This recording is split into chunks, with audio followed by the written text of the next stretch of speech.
30 years old, and I'm trying to figure out most days what being a man means.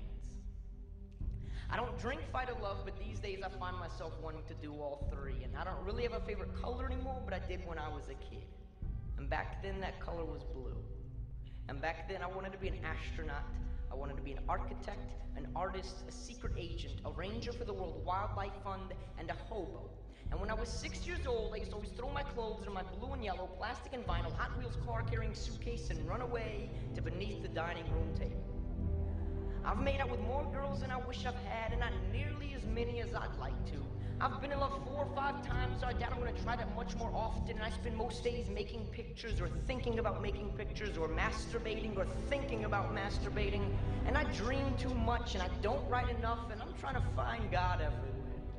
I'm trying to figure out this thing he made called a man. And the television, it tells me that that's bare-knuckle bombing, and if I drove a tank or was a movie star, my penis would be huge, and that's what I want, because that's what being a man means, or at least that's what they keep telling you. My pops, he takes care of us. He puts the garbage out twice a week. He drives 45 minutes just to water flowers. I'm sitting on the bus when a 7-year-old boy carrying a book of Robin Hood, he sits down next to me and he asks me my name. Anis, that's a nice name. Thank you. What's yours? Quentin. Anis, do you want to read with me? So, tell me what my fists keep writing.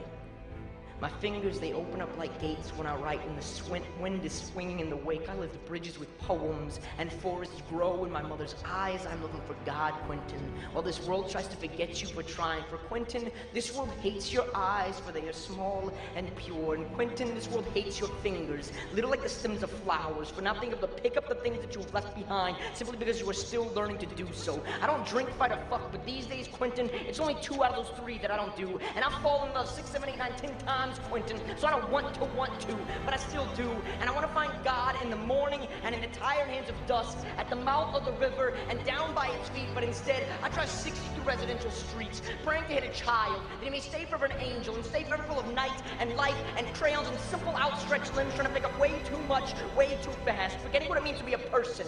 In a world where egos are measured with tabloids, where automobiles double for morals, where beliefs are like naps you leave them behind when somebody touches you, and in a place where oil always takes precedence over life, I find myself sitting on a bus, watching a small boy float down like fresh water, carrying a book that I used to, asking if I want to see what he sees, if only for a little while, and I do. And then asks if I want to give to him what I see, if only for a little while, and I read to him, and then he says to me he's going to show me the world, and starts reading the sentences himself, his hands dancing back and forth across the pages, stumbling over words, skipping over lines, because his fingers are moving faster, they're showing his eyes. I want to tell him, slow down, Quentin. Slow down, Quentin. You don't have to touch and go. You can see it all if your finger whispers on one word. Slow down and hold what you see just a little while longer, for in a world full of fast faces, I'm looking for God everywhere. Trying to figure out a little better this little thing he made called a man. Thank you.